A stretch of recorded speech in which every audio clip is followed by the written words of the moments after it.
اعوذ باللہ من الشیطان الرجیم بسم اللہ الرحمن الرحیم رب اشرح لی صدری ویسر لی امری واحلل عقدۃ من لسانی یفقہوا قولی۔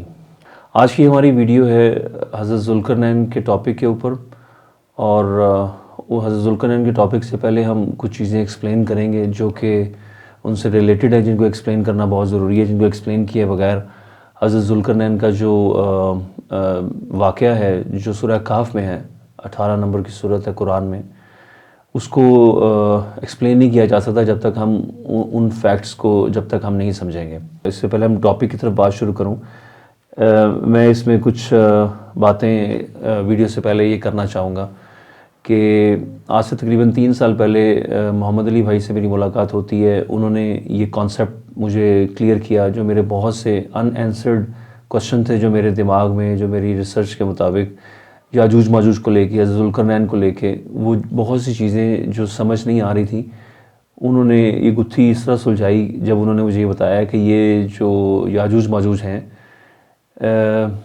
They are on another plant, وہ کسی اور پلانٹ پہ ہیں۔ اور جب انہوں نے مجھے یہ بات بتائی تب دماغ کی کھڑکیاں اللہ تعالیٰ نے اس کے بعد کھولنی شروع کی، اس کے بعد بہت سی چیزیں سمجھ میں آنی شروع ہوئیں۔ اس سے پہلے سمجھ نہیں آ رہی تھی کچھ باتیں۔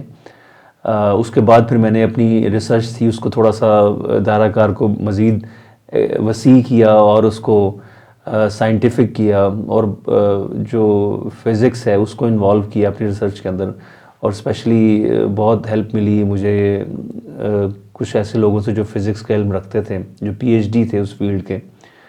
تو بہرحال اسی دوران میری ملاقات ساحل بھائی سے بھی ہوئی۔ ساحل بھائی سے جو ملاقات تھی وہ ہماری خاص طور پہ ٹاپک تھا ہمارا حضرت امام مہدی۔ حضرت امام مہدی کو لے کے ہماری ان سے ملاقات ہوئی، 4 یا 5 کچھ ہماری ملاقاتیں تھیں، اور ڈیٹیلڈ ہماری سیشنز تھے ملاقاتوں کے، کئی گھنٹے ہم بیٹھے رہے ہیں، ڈسکشن کرتے رہے ہیں۔ لیکن ان جو ہماری جو سٹنگز تھی ساحل بھائی کے ساتھ اور محمد علی بھائی کے ساتھ جو میری سٹنگز تھی، اس میں ہم نے یہ ڈسکس نہیں کیا میجر سائنس کو۔ ہم خاص طور پہ توجہ ہماری مائنر سائنس کی طرف رہی، اسپیشلی حضرت امام مہدی کی طرف رہی، اور جو سونے کا پہاڑ ہے اس طرف رہی، اور جو بڑی جنگ جو آرمگڈن جو وار ترکی کے بارڈر پہ ہونی ہے اس طرف رہی، اور حالات حاضرہ کے اوپر رہی، اور جو سعودی عرب کے جو حالات ہیں، جو بادشاہ اور پھر 3 شہزادوں کی لڑائی وغیرہ، ان سارے معاملات کی طرف ہماری ڈسکشن رہی۔ تو بہرحال ساحل بھائی کی اس ٹاپک کے اوپر ان کی کافی خدمات ہیں، اور اس کے علاوہ ساحل بھائی سے پہلے ایک ٹرکش چینل ہے، میں اس کو لنک بھی شیئر کر دیتا ہوں، انہوں نے ساحل بھائی سے پہلے انہوں نے اس پہ کام شروع کیا۔ تو ہم کسی کا بھی کریڈٹ لینے کی کوشش نہیں کرے اصلاح چینل کے اوپر، ہم تو ان لوگوں کے ساتھ کندھے سے کندھا ملا رہے ہیں جنہوں نے اس فیلڈ میں کام کیا، کیونکہ اس میں بہت سے کام، اس فیلڈ میں کام کی ضرورت ہے بہت زیادہ۔ جس طرح حضرت امام مہدی کے ٹاپک کو سب لوگ ڈسکس کر رہے ہوتے ہیں، لیکن اس طرح نہیں کر رہے ہوتے جس طرح ہم نے کوشش کی، ہم نے ایکسپلین کرنے کی کوشش کی، اس طرح ایکسپلین نہیں کیا جا رہا تھا، بہت سی ان کی ڈیکوڈنگ غلط ہوتی ہے۔ اسی طرح یاجوج ماجوج کو لے کے بہت سے لوگ بات کرتے ہیں، لیکن وہ صحیح حدیث کے ساتھ ان کو پرکھتے نہیں اپنی ڈیکوڈنگ کو۔ اصلاح چینل نے بالکل ویسی ہی ایک کوشش کی ہے یاجوج ماجوج کو لے کر بھی، جس طرح ہم نے حضرت امام مہدی کو لے کے کی تھی۔ یاجوج ماجوج کو لے کے جو بھی معاملات ہیں ہم نے ان کو صحیح حدیث کے ساتھ رکھا، قرآن کے ساتھ رکھا اور سائنس کے ساتھ رکھا، کیونکہ اس کو سائنس کے بغیر تو سمجھ ہی نہیں آ سکتے۔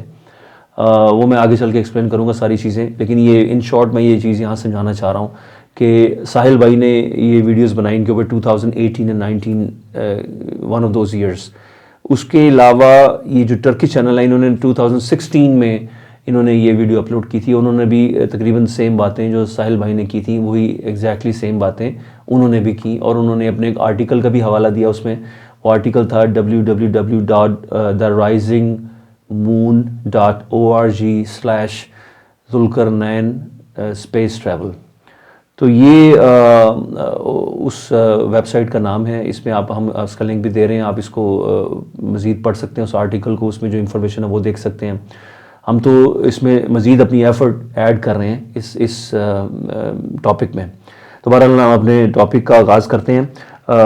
کچھ چیزیں جو سمجھنی بہت ضروری ہیں، یہ اس پوری ویڈیو میں یہ انفارمیشن سے بھری ہوئی ہے یہ ویڈیو، اس کے ایک سٹیپ پہ آپ کو ڈفرینٹ انفارمیشن ملے گی، تو اس کو پلیز آپ نے غور سے ان انفارمیشن کو آپ نے رائٹ ڈاؤن کرنا چاہتے ہیں رائٹ ڈاؤن کر لیں، اس کے آپ نے اسکرین شاٹ لینے ہوں گے، جن ایویڈنس کے جو ہم ساتھ ساتھ شیئر کریں گے وہ لیں.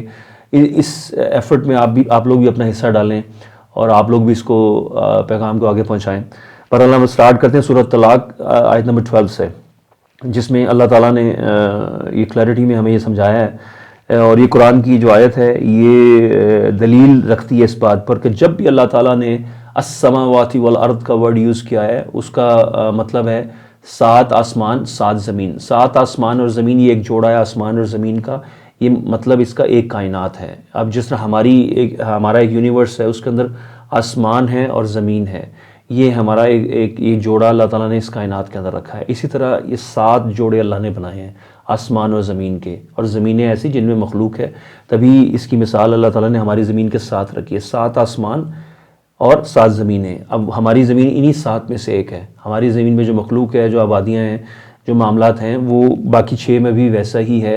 یہ آگے چل کے ہم ایکسپلین کرتے ہیں. بہرحال اس آیت میں اللہ تعالیٰ وہ ہے جس نے 7 آسمان بنائے اور انہی جیسی زمینیں بھی، ان میں حکم اترتے رہتے ہیں، یعنی کہ ان میں احکامات وحی اترتے رہتے ہیں. اللہ تعالیٰ کی وحی نازل ہوتی ہے ان 7 زمینوں میں، اور وحی نازل ہوتی ہے جاندار پر ہی وحی نازل ہوتی ہے.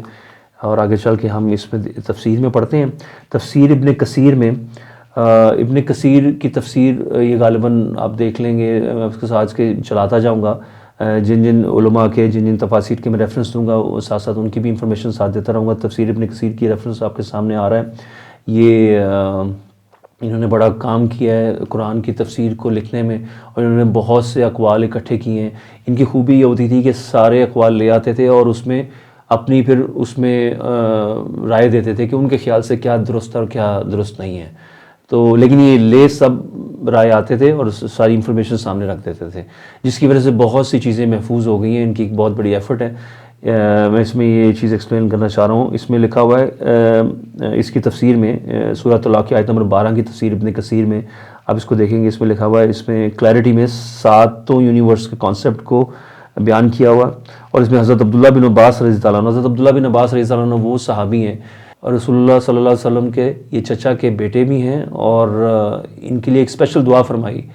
رسول اللہ صلی اللہ علیہ وسلم نے ان کو اپنے سینے سے لگایا اور ان کے لیے دعا فرمائی کہ یا اللہ ان کو قرآن کا فہم عطا فرما. اور یہ صحابی انہوں نے سب سے پہلے جو قرآن کی تفسیر تھی انہوں نے لکھی. یہ بہت بڑے مفسر ہیں حضرت عبداللہ بن عباس رضی اللہ عنہ. بہت اوتھینٹسٹی ہے ان کی تفسیر کی. انہوں نے اس میں ایک روایت مینشن کی ہے اپنی تفسیر میں. حضرت عبداللہ بن عباس کو انہوں نے کوٹ کیا تفسیر ابن کثیر میں. انہوں نے کہا کہ اس میں 7 زمینوں میں مخلوق آباد ہے، اور وہاں ہماری زمینوں کی طرح ہی جس طرح ہمارے نبی ہیں اس طرح وہاں پر بھی نبی ہیں. اس کو میں مزید ایکسپلین کر دیتا ہوں. اس کو تفہیم القرآن کی تفسیر ہے، مولانا مودودی صاحب نے لکھی ہے. مولانا مودودی صاحب کی بھی بڑی ان کی خدمات ہیں. ان کو پچھلی صدی کا مجدد بھی کہا جاتا ہے، اور وہ دوسرے شخص ہیں جن کو بیت اللہ میں جن کی غائبانہ نماز جنازہ ادا کی گئی. اور یہ حضرت حسین رضی اللہ عنہ کی اولاد میں سے ہیں، اہل بیت میں سے ہیں، بہت بڑے عالم ہیں، اور اللہ تعالیٰ نے ان کو بڑا مقام عطا فرمایا تھا. دین میں ان کی بڑی خدمات ہیں، اور ان کو شاہ فیصل جو ایوارڈ ہے وہ بھی دیا گیا 1979 میں. مدینہ یونیورسٹی کے بانیوں میں سے بھی یہ تھے. بہرحال بہت ان کی خدمات رہی ہیں دین کے حوالے سے. انہوں نے تفسیر میں اپنی لکھتے ہیں، اس میں کلیئرٹی میں لکھتے ہیں کہ جس طرح ہماری زمین پر انسان رہتے ہیں، اسی طرح اللہ تعالیٰ کائنات میں اور بھی زمینیں اسی طرح اللہ تعالیٰ نے کائنات میں اور بھی زمینیں تیار کر رکھی ہیں جن میں آبادیاں ہیں. پھر مودودی صاحب حضرت عبداللہ بن عباس رضی اللہ عنہ کو کال نقل کرتے ہیں اور کہتے ہیں کہ عبداللہ بن عباس رضی اللہ عنہ سے پوچھا گیا اس آیت کے بارے میں، تو حضرت عبداللہ بن عباس رضی اللہ عنہ نے فرمایا کہ اگر میں اس کی تفسیر تم لوگوں سے بیان کروں تو تم کافر ہو جاؤ گے، اور تمہارا کفر یہ ہوگا کہ تم اسے جھٹلاؤ گے. حضرت عبداللہ بن عباس رضی اللہ عنہ اس دور میں اس ملٹی ورس کو کلیئر کرتے ہیں، ملٹی ورس کے کانسیپٹ کو، اور ساتھ وہ اتنا وہ اس میں کمفرٹ لیول نہیں تھا ان کا، اس کو ایکسپلین کرنے میں کمفرٹیبل نہیں ہوتے تھے، کیونکہ ظاہری بات ہے لوگ اس دور میں اس چیز کو ماننے کو تیار نہیں ہے. تو اندازہ کریں حضرت عبداللہ بن عباس آج سے 1400 سال پہلے جب لوگوں کو یہ بات بتاتے ہوں گے تو لوگوں کو اس کیا ان کا رسپانس ہوتا ہوگا. عبداللہ بن عباس اسی لیے وہ اتنی کنوکشن سے وہ ان کو یہ بتاتے بھی نہیں تھے، کیونکہ ظاہری بات ہے ان کو یہی خدشہ تھا کہ لوگ انکار کریں گے، اور انکار کریں گے تو کفر کریں گے. بہرحال اس میں انہوں نے کلیئرٹی میں بتا دیا حضرت عبداللہ بن عباس رضی اللہ عنہ نے اس روایت میں اپنی، اور اس کو بڑے بڑے مفسرین محدثین نے یہ روایت نقل کی ہے. ابن جریر ہیں، ابن ابی حاتم ہیں، امام حاکم ہیں، امام بہقی ہیں، امام ابن حجر نے اس کو کوٹ کیا ہے. یہ سب بہت بڑے بڑے نام ہیں، اور اس کو امام ذہبی نے اس کو روایت کو صحیح بھی کہا ہے. اور اس میں یہی ہے کہ ساری زمینوں پر جس طرح ہماری زمین ہے اس طرح 6 اور زمینیں، ان سب زمینوں پر نبی ہیں، اور نبیوں کے نام لے کے کوٹ کیا انہوں نے، کس طرح وہاں نبی ہیں. جس طرح آسمانوں کی طرح کی زمینیں اسی طرح ہماری زمینوں کی طرح کہ وہاں پر بھی نبی موجود ہیں. تو بہرحال ہم اس میں مزید ڈیٹیل میں نہیں جائیں گے، یہ آپ کے ساتھ ایک ضروری تھا یہ شیئر کرنا. آگے اس میں ہم اپنے ٹاپک کے اندر رہنے کی کوشش کریں گے انشاءاللہ تعالی. آگے سورہ نمل میں ہم دیکھیں، جس میں یہ کلیئرٹی میں فرمایا اللہ تعالیٰ نے، اور جس روز سور پھونکا جائے گا تو جو لوگ آسمانوں اور زمینوں میں سب گھبرا اٹھیں گے مگر وہ جسے اللہ چاہے، اور یہ سب اللہ کے پاس عاجز ہو کر چلے آئیں گے. اب ان آیات میں جب آپ اپنے ترجمے میں پڑھیں گے تو ان آیات میں ارض کو ایک سنگل زمین کے ساتھ انہوں نے ترجمہ کیا ہوگا. سماوات کو تو آسمانوں کیا ہوگا، لیکن ارض کو انہوں نے ایک سنگل زمین کے ساتھ کیا ہوگا، کیونکہ کانسیپٹ کلیئر نہیں ہے. جب ہمارے کانسیپٹ کلیئر ہو جائیں گے تب ہمیں یہ چیز سمجھنا آسان ہو جائے گی کہ السماوات والارض کا مطلب 7 زمینیں 7 آسمان. اور جب قرآن میں آئے گا السماء الدنیا، تب ہماری مخصوص اسی دنیا کو مخصوص کر کے اللہ تعالیٰ فرما رہے ہیں. میں وہ آیات بھی آپ کے ساتھ شیئر کروں گا جس میں السماء الدنیا کا ورڈ یوز ہوا ہے. السماء الدنیا کا مطلب صرف ہماری کائنات کو اللہ تعالیٰ مخصوص کر کے بات کر رہے ہیں. اور جب بات ہوگی السماء والارض، ایک آسمان اور ایک زمین کے ساتھ، جب بات ہوگی السماء کے ساتھ، ایک آسمان کے ساتھ، تو پھر وہ 7 میں سے کسی بھی ایک یونیورس کی بات ہو رہی ہے. تو یہ 3 ڈفرنٹ چیزیں ان کو سمجھنا ہے. السماوات والارض 7 زمینیں 7 آسمان، السماء والارض ایک کوئی یونیورس ان 7 میں سے، اور السماء الدنیا ہمارا والا یونیورس ان 7 میں سے جو ایک ہے. بہرحال ہم آگے چلتے ہیں، آگے بات کو لے کے چلتے ہیں، اور اس کو میں ایکسپلین کروں گا. اس وقت قرآن میں تو اس وقت ارض کے ساتھ ایک زمین کے ساتھ یوز ہو رہا ہے نا ورڈ، لیکن ان کے اینڈ میں ایک صحیح حدیث شیئر کروں گا آپ کے ساتھ، جس میں حدیث میں پلورل زمینوں کو کہا گیا ہے، جس میں پلورل آسمان کو سماوات ہی کہا گیا ہے، اور پلورل زمین کو اراضین کہا گیا ہے. پلورل انداز میں اس کو جمع کے صیغے میں یوز کیا گیا زمینوں کو، اور وہ میں آگے چل کے ایکسپلین کرتا ہوں. یہاں پر بھی جو بات ہو رہی ہے کہ اس میں بھی قیامت کا ذکر ہوا ہے. اس سورہ نمل ابھی جو آپ کو ایکسپلین کی کہ جس روز سور پھونکا جائے گا تو جو لوگ آسمانوں اور زمینوں میں سب گھبرا اٹھیں گے مگر وہ جسے اللہ چاہے، یعنی کچھ ایسے لوگ بھی ہوں گے جو نہیں گھبرائیں گے. اللہ تعالیٰ کچھ ایسے لوگوں کو بھی مہربانی فرمائے گا، اور سب اللہ کے پاس عاجز ہو کر چلے آئیں گے. یہ قیامت کا منظر ہے، اسی کو ہم ملائیں گے حدیث کے ساتھ. اینڈ میں 5-6 آیات کے بعد وہ شیئر کرتا ہوں. پھر اگلی آیت کی طرف چلتے ہیں. اس میں لکھا ہوا ہے 7 آسمانوں اور زمینوں میں جو لوگ ہیں سب اسی کی تسبیح کر رہے ہیں. پہلے 7 آسمانوں کوٹ کیا، اور پھر زمین آپ کو ترجمے میں زمین ملے گا، لیکن بیسیکلی 7 زمینیں، کیونکہ 7 آسمانوں اور زمینوں کی بات ہو رہی ہے. تو اس میں جو لوگ ہیں سب اسی کی تسبیح کرتے ہیں. یہاں پہ اللہ تعالیٰ کی ذکر کی بات ہو رہی ہے، آگے چل کے سجدے کی بھی بات ہوگی، حاجتیں مانگنے والی بات بھی ہے. اگلی آیت میں دیکھ لیں، زمین و آسمان میں جو بھی ہیں سب اپنی حاجتیں اسی سے مانگ رہے ہیں. پھر آگے اگلی آیت میں چلتے ہیں. آسمانوں اور زمینوں میں جو بھی ہیں سب اللہ کو سجدہ کرتے ہیں اور فرشتے بھی. اب فرشتوں کو علیحدہ سے اللہ تعالیٰ نے کوٹ کر دیا یہاں پہ. اب آسمانوں اور زمینوں میں جو بھی ہیں سب اللہ کو سجدے کرتے ہیں اور فرشتے بھی، یعنی کہ فرشتوں کی کیٹیگری کو اب علیحدہ کر دیا. اس کا مطلب ہے آسمانوں اور زمینوں میں ساری کائناتوں میں ایسی مخلوق آباد ہے جو اللہ کو سجدے کرتی ہے. فرشتوں کو اب ہم سائڈ پہ کر دیں. اس میں لوگ اکثر یہ سوچنا شروع کر دیتے ہیں یہ تو فرشتوں کی بات ہو رہی ہے جب ہم آسمانوں کی بات کرتے ہیں. تو بہرحال ہم آگے چلتے ہیں. اگر آپ تفاسیر پڑھیں گے نا، تفسیر ابن کثیر پڑھیں گے، آپ دوسری تفاسیر پڑھیں گے، تو آپ کو یہ چیزیں اسپیشلی تفسیر ابن کثیر میں آپ کو مل جائیں گی. 7 زمینیں اور 7 آسمانوں کا کانسیپٹ بہت سی آیات کی تفسیر میں آپ کو یہ مل جائے گا. یہ ایک نہیں ہے، بہت سی ہیں. میں نے اتنی اکٹھی کی تھی، میں نے ان کو ذرا مختصر کرنے کی کوشش کی وجہ سے بہت سی آیات کو مجھے نہیں لا رہا میں، ادروائز بہت لینتھی ہو جائے گا یہ ویڈیو کا ہمارا جو ہے سیشن. اگلی آیت کی طرف چلتے ہیں. آسمانوں اور زمینوں میں جو بھی اللہ رحمان کے حضور غلاموں کی حیثیت سے پیش ہونے والے ہیں. اور اگلی آیت پہ چلتے ہیں. آسمانوں اور زمینوں کی تخلیق اس کی نشانیوں میں سے ہے اور ان میں اللہ نے جاندار پھیلا رکھے ہیں. اللہ جب چاہے گا انہیں اکٹھا کر سکتا ہے. یعنی کہ اب ان ساری آیات میں یہ بات ہو رہی ہے کہ لوگ ایسے ہیں جو عبادت بھی کرتے ہیں, سجدے بھی کرتے ہیں, حاجتیں بھی مانگتے ہیں, اس کی تسبیح بھی کرتے ہیں, اور اللہ جب چاہے گا ان کو اکٹھا بھی کر لے گا. اور کچھ آیات میں نے جو ابھی شیئر کی ہیں کہ قیامت والے دن اللہ کے پاس عاجز ہو کر آئیں گے.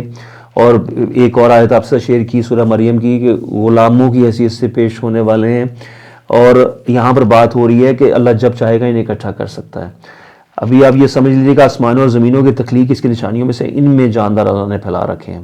آسمانوں اور زمینوں میں جاندار پھیلا رکھے ہیں, یہ بات اللہ تعالیٰ کر رہے ہیں. اور باقی پھر آگے ہمیں پتہ چلتا ہے کہ میں آپ کو وہ حدیث شیئر کر دیتا ہوں جس میں رسول اللہ صلی اللہ علیہ وسلم نے فرمایا قیامت کے روز اللہ آسمانوں کو لپیٹ دے گا, پھر انہیں اپنے دائیں ہاتھ میں لے لے گا اور کہے گا کہ میں ہوں بادشاہ, کہاں ہیں ظلم کرنے والے, کہاں ہیں تکبر کرنے والے. پھر زمینوں کو لپیٹ لے گا, پھر انہیں اپنے دوسرے ہاتھ میں لے لے گا. اب یہاں زمینوں کو پلورل میں یوز کیا گیا کہ زمینوں کو لپیٹے گا, پھر انہیں اپنے دوسرے ہاتھ میں لے لے گا, پھر کہے گا میں ہوں بادشاہ, کہاں ہیں ظلم کرنے والے, کہاں ہیں تکبر اور گھمنڈ کرنے والے. اس کا مطلب ہے کہ یہ 7 یونیورسز میں ایسے لوگ موجود ہیں جو تکبر اور گھمنڈ کرنے والے تھے, جو اللہ کے بتائے ہوئے راستے کے خلاف چلنے والے تھے. تو اللہ تعالیٰ ساتوں کائناتوں کو اپنے ہاتھ میں پکڑ کے ان غرور کرنے والے, تکبر کرنے والوں کو اللہ تعالیٰ پکاریں گے اور ان سے کوشچن کریں گے.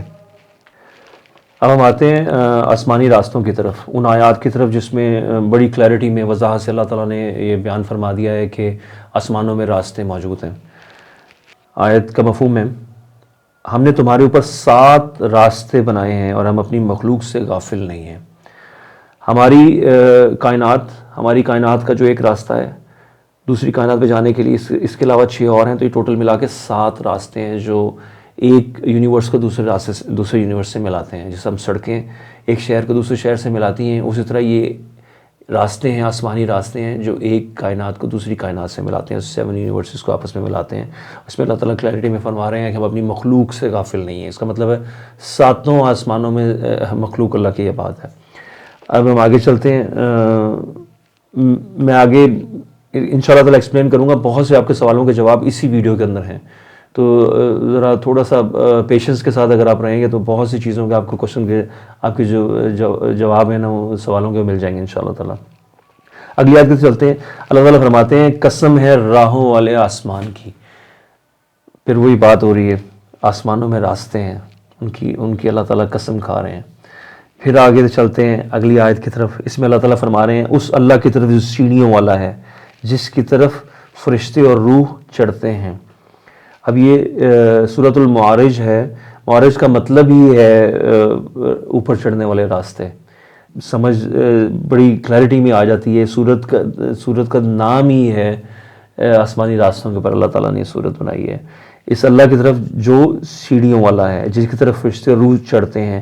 اب چڑھنے کا یہاں جو ورڈ یوز ہوا وہ تارجو کا ورڈ یوز ہوا ہے عربک میں, ایک ایسے دن میں جس کی مقدار 50,000 سال ہے. اب ٹائم کا بھی ڈفرینس یہاں پہ ایکسپلین ہو رہا ہے کہ جب فرشتے ایسے دن کی طرف جاتے ہیں, اب اس دن کی مقدار بتا دی 50,000 سال. ہماری دنیا کے 50,000 سال گزریں گے اور وہاں کا ایک دن ہوگا. اور آگے چل کے میں مزید ایکسپلین کرتا ہوں اس کو. سورہ سجدہ اگلی ہم آیت کی طرف چلتے ہیں. اللہ تعالیٰ آسمان سے لے کے زمین تک ہر حکم کی تدبیر کرتا ہے, پھر ایک ایسے دن کی طرف چڑھ جاتا ہے جس کا اندازہ تمہاری گنتی کے 1,000 سال کے برابر ہے. اب اس میں آپ یہ سمجھ لیں کہ پہلی بات تو یہاں پر بھی چڑھنے سے یا رجوع کا ورڈ یوز ہوا ہے, سیم ورڈ یوز ہوا ہے, اوپر جانے کی بات ہو رہی ہے. پہلے اللہ تعالیٰ یہاں پر السماء والارض ایک کائنات کی بات ہو رہی ہے یہاں پہ اس آیت میں, جیسا میں نے آپ کو ایکسپلین کیا تھا نا. 3 حصے ہیں اس کو سمجھنے کے لیے, السماوات والارض, السماء دنیا اور السماء والارض. اب یہاں السماء والارض ایک کائنات کی بات ہو رہی ہے. اب اس میں اللہ تعالیٰ فرما رہے ہیں کہ ایک کائنات کے اللہ تعالیٰ حکم کی تدبیریں کرتے ہیں, یہاں پہ سارے معاملات کی تدبیریں کرتے ہیں. اس کو ہم ملائیں گے صحیح مسلم کی حدیث سے جس میں بتایا جاتا ہے کہ اللہ تعالیٰ ہر روز آسمان دنیا، اس میں آسمان دنیا کا ورڈ ہے، آسمان دنیا پر آ جاتے ہیں، السماء الدنیا کا ورڈ ہے، السماء الدنیا. ہماری دنیا میں اللہ تعالیٰ پہلے آسمان پہ آ جاتے ہیں، پھر وہ اعلان عام کرتے ہیں کون ہے مجھ سے مانگنے والا، کون ہے مجھ سے دعائیں کرنے والا، میں اس کی حاجتیں پوری کروں، اس کی دعائیں پوری کروں. تو یہ اللہ تعالیٰ ہر روز ہمارے یونیورس میں آتے ہیں. اسی طرح اسی آیت کو اگر ہم سمجھیں، اس میں فرمایا جا رہا ہے اللہ تعالیٰ آسمان سے لے کے زمین تک ہر کام کی تدبیر کرتا ہے ایک کائنات کی، السماء والارض، ایک کائنات کی. پھر ایک ایسے دن کی طرف چڑھ جاتا ہے جس کا اندازہ تمہاری گنتی کی 1000 سال کے برابر ہے. اب وہاں پہ ٹائم ڈفرنس بتایا جا رہا ہے کہ جس طرح ہماری جو کائنات میں اگر 1000 سال گزرے گا تو اس اللہ تعالیٰ یونیورس کی طرف جا رہے ہیں جہاں پر وہ ایک دن کے برابر ہوگا، یعنی کہ اس کائنات کا ایک دن ہماری کائنات کے 1000 سال کے برابر ہوگا. اس کے علاوہ پچھلی آیت میں ہم نے دیکھا 50,000 سال والی جگہ بھی ہے. تو یہ چیز ہم دیکھ لیں کہ ٹائم ڈفرینسز ہیں. اور اب دیکھیں اس میں اب اللہ تعالیٰ آگے فرماتے ہیں اگلی آیت میں، اور اگر ہم ان پر آسمان کا دروازہ کھول بھی دیں اور یہ وہاں چڑھنے بھی لگ جائیں. یہ بات پھر آسمانی راستے کی ہو رہی ہے، چڑھنے یا عرجون کا ورڈ یوز ہوا ہے، پھر چڑھنے کی بات ہوئی ہوئی ہے، اوپر آسمان کی طرف چڑھنے کی بات ہوئی ہوئی ہے. آسمانی راستے کلیئرٹی میں اللہ تعالیٰ یہاں فرما رہے ہیں، اور یہاں عام لوگوں کو کوٹ کیا جا رہا ہے. یہاں پہ پہلے فرشتے تھے، پھر اللہ تعالیٰ نے خود اپنے اوپر یہ بات کی کہ اللہ تعالیٰ پھر خود چڑھ جاتے ہیں، دوسری کائنات کی طرف چلے جاتے ہیں. اسی طرح عام انسانوں کی طرف بات ہو رہی ہے. اگر ہم آسمان کا دروازہ کھول بھی دیں اور ایمان چڑھنے بھی لگ جائیں، یعنی کہ یہ پاسبلٹی اللہ تعالیٰ خود بتا رہے ہیں کہ یہ ایسا ممکن ہے، لیکن ود پرمیشن آف اللہ. اس کو ہم آگے چل کے ایکسپلین کرتے ہیں. اس آیت میں سورہ رحمان میں اس میں ایکسپلین کیا ہوا ہے کہ یہ اللہ کی مرضی سے یہ ممکن ہے. اے جن و انس، اگر تم میں آسمانوں اور زمینوں کے کناروں سے باہر نکلنے کی طاقت ہے تو نکل بھاگو، بغیر اختیار کے تم یہ نہیں کر سکتے. یہاں پر اللہ تعالیٰ فرما رہے ہیں کہ نکل، اگر تم خود اگر سمجھتے ہو کہ تم خود میں اتنی طاقت ہے تو تم نکل جاؤ، لیکن تم اللہ کی دی ہوئی اتھارٹی کے بغیر تم یہ کام نہیں کر سکتے. تو یہاں پر وہ چیز واضح ہو گئی. اب آپ دیکھ لیں کہ ساتوں زمینوں پر اللہ تعالیٰ کی حکم اور وحی اترتے ہیں. اب آپ اس چیز کو یہ دیکھ لیں، یہ 3 آیات ہیں جو ایکسپلین کر رہی ہیں جس میں اللہ تعالیٰ کی وحی اترتی ہے. میں تینوں آیتوں کے ریفرنس آپ کے ساتھ چلا رہا ہوں، آپ ان کو دیکھ لیں. اس میں اللہ تعالیٰ کی جو احکامات کی بات ہو رہی ہے کہ اللہ تعالیٰ کے احکامات ان 7 زمینوں پہ اترتے ہیں. ان آیات سے آپ کو یہ چیز کلیئر ہو جائے گی. اور اس کو ہم نے ایکسپلین بھی کیا تھا تمام مشرقوں والے ایپیسوڈ میں، جس میں کلیئرٹی میں اللہ تعالیٰ نے فرمایا ہے کہ میں تمام مشرقوں کا اور تمام مغربوں کا رب ہوں. اس میں میں اس چیز کو آپ کو ایکسپلین کر دوں کہ جب مشرق ہوتی، مشرق اور مغرب کا تعلق یہ ہمارے سولر سسٹم کے ساتھ ہے.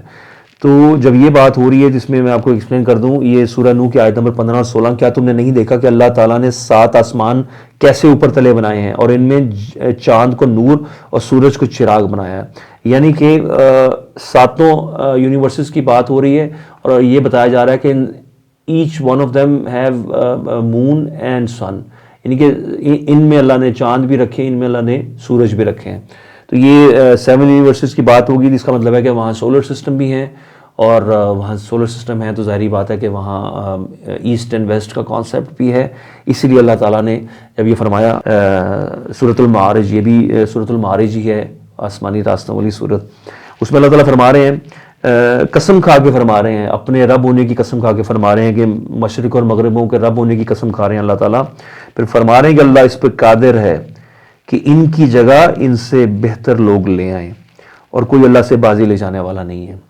یعنی کہ اللہ تعالیٰ ہمیں یہ بتا رہے ہیں کہ ہم سے بہتر لوگ بھی اللہ تعالیٰ لا سکتے ہیں، اور اللہ تعالیٰ قادر ہیں، اللہ سے بازی لے جانے والا کوئی نہیں ہے. اور مشرقوں اور مغربوں کے رب ہونے کی اللہ تعالیٰ نے قسم کھائی ہے. تو یہاں پر بھی مشرق اور مغرب کا کانسیپٹ بڑا کلیئر ہے.